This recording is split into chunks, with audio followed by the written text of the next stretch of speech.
রাজনীতিবিদরা কখনো লুটপাট করতে পারে না। দেশটা রসাতলে চলে গেছে।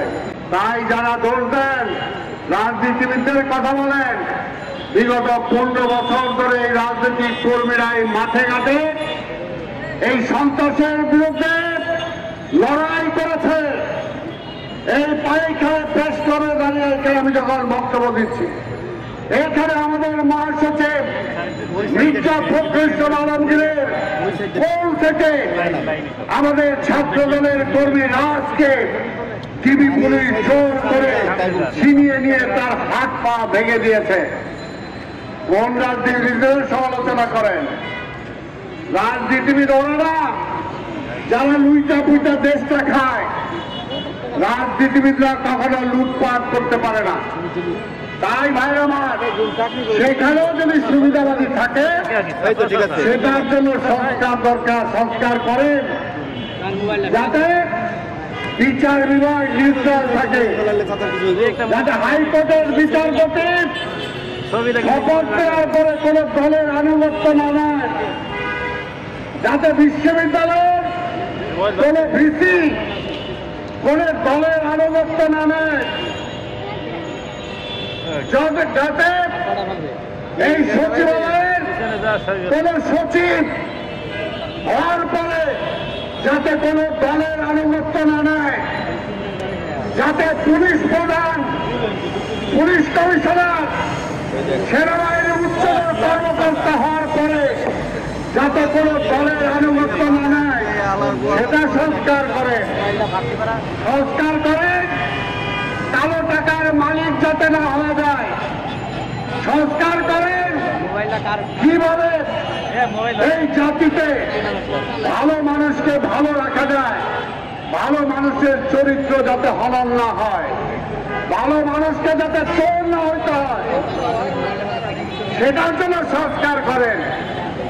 তাই আজকে বলতে চাই, দেশটা রসাতলে চলে গেছে। কোন মানুষের আজকে নৈতিক চরিত্র নাই। শেখ হাসিনা সব ধ্বংস করে দিয়ে গেছেন।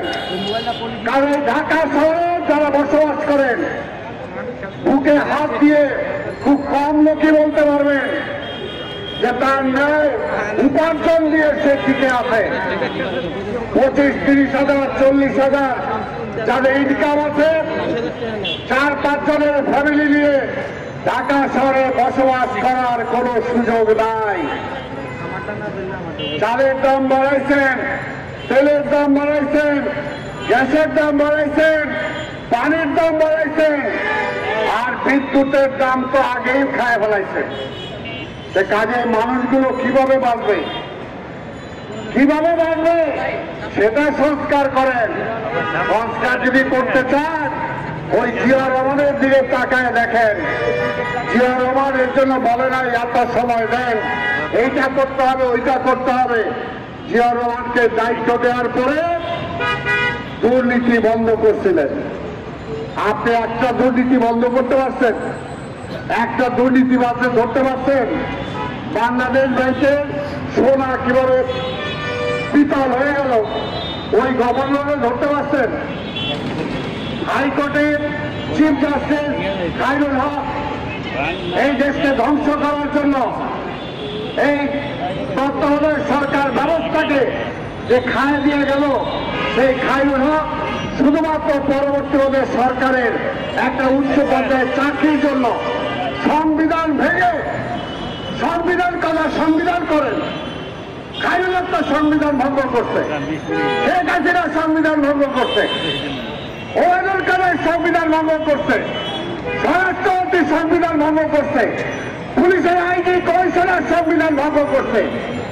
খালি সংবিধান করেন। সংবিধান তো তারাই ভঙ্গ করছে যারা ক্ষমতায় ছিল। সংবিধান মানে হবে নাকি?